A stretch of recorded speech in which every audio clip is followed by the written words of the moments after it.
Welcome back, or welcome if you're just joining us. It's the France 24 debate.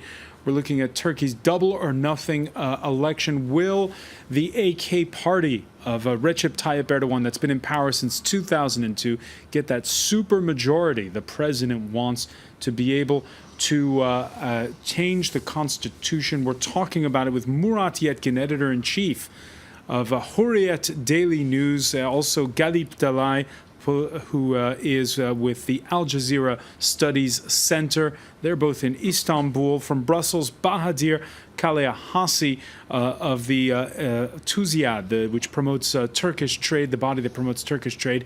And from Strasbourg, political scientist Samim Akgönül. We were talking before the break about Recep Tayyip Erdogan coming down from his perch, hitting the campaign trail on a daily basis, and holding high the Ottoman spirit, like in Istanbul a few days ago. We will not give space to those who want to extinguish the fire of conquest burning in the heart of Istanbul for 562 years. We will not pave the way to those who use every trick in the book to divide the people and secede the country. Murat Yetkin, who is he talking about, those that are trying to divide the people? Well, that's a matter of question for many and not for only this election. Whenever in Turkey, politicians, especially right-wing conservative politicians, try to get their supporters together or consolidate their powers, they start to talk about this unknown address of they trying to divide Turkey and undermine the government. Mostly they mean the Westerners. That's a widely used term. But the problem here is why. I mean, you may ask why in an election campaign, president and prime minister too are putting that much of emphasis on the Ottoman times, the glorious days of the past, because they want to attract the opposition into the ideological debate ground. The opposition parties have fallen to that ground in the former elections, and they lost. That's why both Republican People's Party and Nationalist Movement Party and even People's Democratic Party, they put the emphasis on economic pledges this time. That was something that the government party did not expect. So at every opportunity, the government party and Erdogan are trying to take them back to the ideological debate ground in order to take the debate the next second into a faith-based one, the religious-based one, so that they can have the superiority by playing to the feelings of the people rather than pockets of the people, because it is a fact that the economy is not as good as before in the last few years, and Prime Minister appears on TV and tries to explain to voters why they cannot give more rise to, say, minimum wage or pension funds, while people are seeing that luxurious buildings and limousines are spent on. So that's one of the main reasons why the government is trying to shift the focus to the ideological debate. That's the glorious past days of Ottomans. That's an issue actually, but on the other hand, appearing too much on TV and trying to dominate the media is not creating a very good atmosphere for operation of media and courts likely. And your newspaper itself has been feeling the pressure, you say? Yes, we are not enjoying the golden age of our freedoms as media. Not only my group, Hurriyet publication group, but a number of groups and publications and newspapers, journalists are facing more troubles than before in the last few months since the beginning of the election campaign. Galip Dalay, your thoughts on that? What exactly? Because it was a quite broad questions. Which side should I take? First of all, on the issue of talking about the economy, is that going to put Erdogan on the back foot? Well, I mean, economy is certainly not doing as great as it used to do a couple of years ago, but at the same time, it's not doing like quite badly. Therefore, I don't think that economy will work against AK Party. To the contrary, still AK Party, like based on the economic factors. I mean, Mr. Yetkin has just mentioned that party is more and more inclining towards ideological battles, but actually, when you look at the discourse of the party and also, like, the President Erdogan himself, they emphasize as much it is on ideology, but it is also on grand project as well. The third airport in Istanbul, like this, another third bridge in Istanbul, etc., etc. So it's wherever the AK Party goes in all these cities, there is a mega project for the city. It's infrastructure or whatever. So therefore, like, I don't think, as I said, economy is not experiencing its golden age, but it's not also, experiencing its quite bad times as well. So from this perspective, I don't think that the economy will be working against AK Party. Samim Akgönül, are we seeing once again the gap between what's said in the major cities, Ankara, Istanbul, and what's happening in the Anatolian heartland, where people still firmly support the AKP, a party that's helped people triple how much they earned since Erdogan came to power? Yes, but Istanbul, Ankara, Izmir, and some other big cities are the main elector cities. Other thing, not ideology maybe, but the identity. There are many major problems on which during this campaign they could discuss. Economy is one of these questions, 12% of unemployment, but other questions also, other issues also. For example, we never hear European Union integration. We do not hear the international relations, the foreign policy, the regional policy. Until 2 days ago, even Syria and Syrian refugees in Turkey, almost 2 million of refugees, we weren't discussed on that. Happily, there is a newspaper which delivered some pictures, scandal pictures on the delivering weapons from Turkey to Syrian, I don't know who, we don't know who yet, but directly and indirectly to Daesh. So it became, in fine, at the end of the campaign, a topic of the campaign. Identity, religious identity, ethnic identity, national identity, and even gender identity. The president accusing HDP to present some LGBT candidates. So the identity is trying to cover all major issues of this government and of Turkey, of the entire Turkey. Samim, yes, other parties. Let's talk about Yes. identity, because the HDP is a Kurdish-rooted party. It is not. To realize to succeed in its gamble to, as a voting bloc, enter parliament, it needs 10% of the votes. It needs to win over more than just Kurds. Will non-Kurds vote for the HDP? Absolutely, and I think that the main idea is there. HDP is not using a discourse of identity.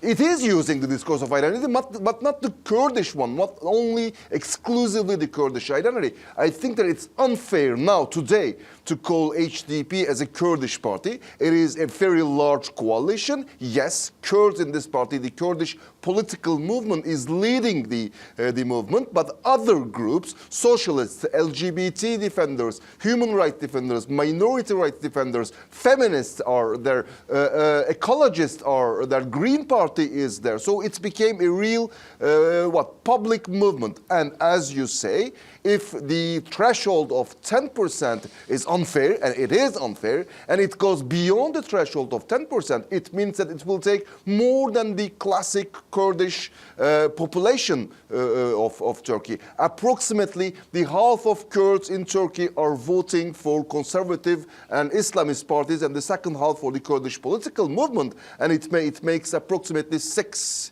to 7% of the all electors. And if the HDP takes succeeds to receive 11, 12%, it will mean that it will become a real Turkish political party. And there is a concrete result of this fact. If HDP has 11 or 12% and enters in the assembly with 60, 65 deputies, representatives, maybe AKP will not be able to be a lone government. Galip Delay, on that point, will the HDP succeed in getting that 10% threshold? Well, I mean, it's very hard to say yes or no. I think, like, it's right around there. It can perfectly pass the threshold by, a very narrow margin, and it can perfectly stay beyond this, below this threshold with a narrow margin. And what happens then? What happens then if it gets, say, 9.9% of the vote? Will there be unrest? Will there be protests? Well, it's hard to predict what will exactly happen, and HDP itself says no. HDP itself says no, but I think, like, if there is such a scenario, I think there will be some disquiet, there will be some unrest, but it's hard to predict what will be the level of this unrest. So in the end, it's unfair. The Turkish 10% election threshold is quite unfair, but unfortunately the rule of the game is known from the beginning. So therefore, I do agree that it is undermining the democracy. It is exactly, it could change. It can perfectly change. I mean, there's no doubt on this regard. It does, it's not a very democratic process. Like 10% threshold is not a very democratic criteria, but unfortunately when the parties made their mind about the upcoming election, whether to go independent or as a party, the rule of the game was known from the beginning. And secondly, I would like to also come on the identity point. I wish that Turkish election was not fought on the identity lines, but as most of the avid Turkish observer will also concede, that there is consolidation along the identity lines among the four major parties, unfortunately. And since Turkey has not resolved some of its long-standing identity issues, I mean, it's not just Islamic or Kurdish, but we have also Alevi issues. Previously, and we still do have, like, religious minority issues, the identity groups issues. Therefore, unless we settle them in a healthy way, unless we satisfy these identity demands of these different groups, Turkey will continue, most of the election will continue to be along the identity lines. I mean, when we talk about the divide between secularists and Islamists, what do we talk about? We do talk about fundamentally about an identity issues. Previously, there was like the grievances of Islamists, the grievances of Kurds. Now we're talking about the grievances of Kemalists or secularists, etc., etc. The grievances of Alevis, and etc. So therefore, unless and until Turkey deals with this identity groups' demands in a fair and in a quite democratic ways, and I think, like, we are going to observe election being mostly fought along the identity lines, and this point is not only being emphasized by the government, or is not only being strengthened by the government, but also it's been strengthened by the opposition, by Nationalist Action Party, by Pro-Kurdish Party, by CHP. So unfortunately, it is mostly, in the end, comes to the identity. Bahadir Kalayasi, do you agree that Turkey's a more polarized place today, where identity matters more? Yes, there has been an evolution like that, but it is not the whole story, of course. So, these elections, the campaign has some positive sides, and one of them is the concrete economic debate around the topic of the minimum wage, for example. The Social Democrats, the main opposition CHP, for this time has a very well-focused program on some economic projects, and the ruling AK Party as well. So they are debating for the first time about the feasibility of the CHP's proposals or the AK Party's proposals, the resources to finance them, how to implement, what kind of administrative capacity. So now I think there is a good dose of the tangible economic debate. Hopefully for the other elections in the next terms, we will have more of that. But this is a good starting. And and this has not happened by coincidence. Most of the electorate is now willing to go beyond these identitary politics, especially the young people in Turkey. They are kind of fed up with the previous generations' struggles. They don't want to go through all this. This is history for them now. In the age of internet, in an evolving information society, mobile technologies, the young people of Turkey, and when I say young people, we are talking about the half of the society, the young people of Turkey, they want to hear more about the real things that are shaping their life today and in the near future. So this is a good evolution. You're saying there's a and generation... as a business committee, we are supporting this evolution. All right, you're saying there's a generation gap when it comes to those identity politics. You mentioned there the CHP.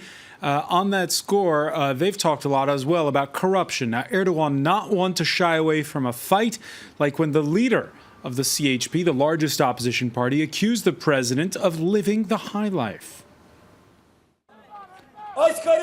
They're wasting money. They're saying money paid for official cars is not even peanuts in the Turkish economy. But they're giving nothing to laborers. They're even using golden toilets in government buildings, and they're giving nothing to poor people.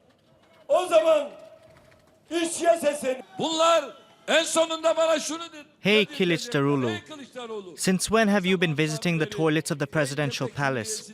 Did you clean the toilet seats? I believe he even invited the leader of the CHP to come inspect the palace, an invitation that's not been picked up on.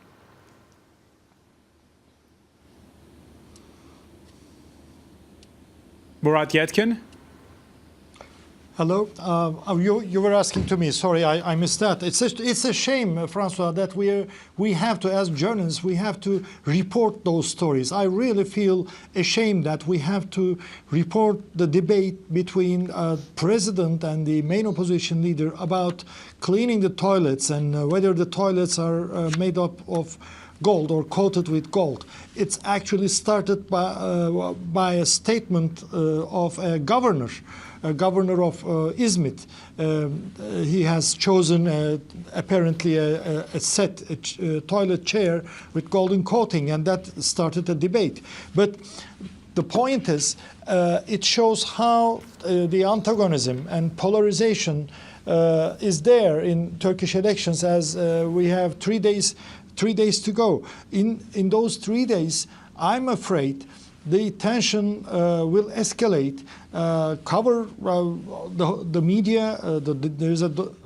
There will be more domination in media, and there might be statements from Erdogan and Davutoğlu, that means president and prime minister, with more emphasis on the Islamist factor in order to influence the remaining unimpressed votes, those who have voted for Justice and Development Party before, but now undetermined because of corruption allegations, because of economic pledges of the opposition and other factors. So the debate is going out of proportions, really, because the stake is high.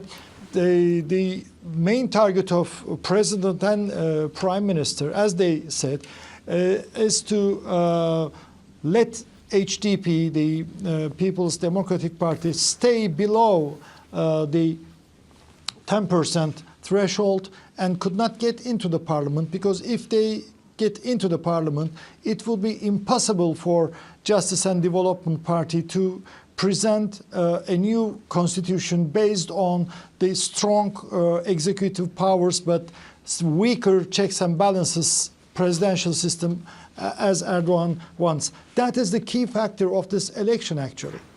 The key factor of the election and the message. You're saying over those next 3 days we could have surprises with the message coming from the president and the prime minister. At the outset, we also talked about how things will go when the vote happens. I want to add one thing. We have one of the text writers, script writers of president for years, is also a columnist in a pro-government paper. What he wrote today is a dangerous one, and he said that everyone who call himself or herself a Muslim should vote for AK Party. I mean, this is the chief script writer. If we hear the same words from Erdogan or Davutoğlu, I hope not. That would further escalate the tension, and that will show us where things could go. And of course, we'll have full coverage of the vote. Murat Yetkin, I want to thank you for joining us from Istanbul. I also want to thank Galip Dalay for being with us in Strasbourg, Samim Akgünül, and from Brussels, Bahadir Kaliyahasi. Stay with us. Our Media Watch segment is next.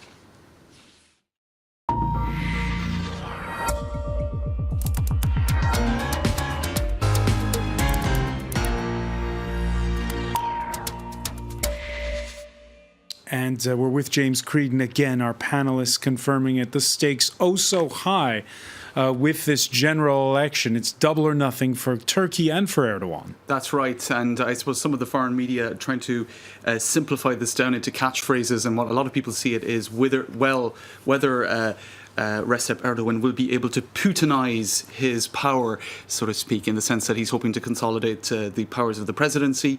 Just to give you a couple of quotes referring to that in Haaretz, the left-leaning Israeli daily, is Turkey on the path towards Putinization, they ask. The problem is that many Turkish citizens see the quest to make the presidency more powerful as representing nothing short of a Putinization of the system. In other words, more autocracy. From the New York Times, in one of their editorials, in the past day or two, he pulled a Putin, is what they're saying there, in the sense that he's absorbing the powers and privileges he exercised for more than a decade as prime minister into the presidency last August. And Erdogan on the campaign trail, naming the New York Times, saying, "Hey, New York Times, I have the quote here. Apparently, you can give us a lesson on press freedom." That's right. He's been very critical of, or indeed his people at least have been very critical of the New York Times. And that brings us to our next point, Francois. A lot of pressure on the media in Turkey in the run-up to this election. We heard it from Murat Yetkin at Hurriyet there. That's right. And indeed, they've been particularly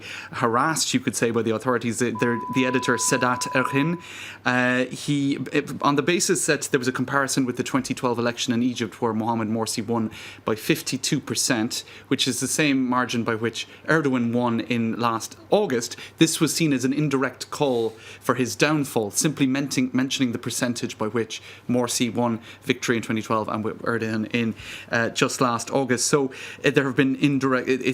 His lawyers have been calling for the arrest of Sedat Ergin. Also, Cumhuriyet, the editor Can Dündar, is facing anti-terror charges. Francois, it's after that Syria story. That's right. This is when indeed the paper published photos showing Turkey's intelligence organization helping send weapons to Syria. So really, any gestures that are seen as unfriendly to Erdogan or the AKP party, you're getting terrorist propaganda accusations or threats of arrest. At the outset, we spoke with correspondent Jasper Mortimer. He was saying the big issue for this election is the vote count, whether or not there'll be massive fraud. That's right. And indeed, some saying one of the legacies of the Gezi Park protests 2 years ago, even if there has been a massive clampdown, even this week on attempted commemoration protests, I suppose, in central Istanbul, is the fact that there is a huge army of election monitors. Now, the group is called Vote and Beyond, or Oy ve Ötesi. They're hoping to monitor votes in 162 towns across the country, up to 70,000 volunteers. And this, many say, is a direct result of the Gezi Park protests. People saying we need to have democratic change, we need to push and make sure that the elections are free and fair, and that parties that are hoping to bring about change, perhaps greater democracy, etc., get a chance to get through in the poll. There were those Gezi Park protests that the whole world saw. More recently, there were those local elections last year in which, during the vote count, there were mysterious power outages. And you talked to us about a warning from Turkey's veterinary association. That's right. When I saw this headline, I was quite confused, but then I read on, Francois, and it gets a little clearer. They're warning naughty cats not to mess up any election counts this time round, because in March of last year, local elections, essentially a cat apparently snuck into a local power distribution unit, caused a huge blackout during the vote counting process. The energy minister said, this was all the fault of one cat who managed to get into a power unit.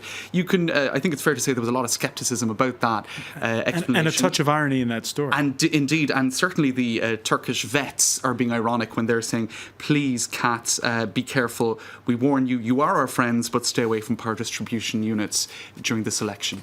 All right, the stern warning there from the vets in Turkey. Many thanks, James Creedon. Thank you for being with us here in the France 24 debate. There's more to come here on France 24.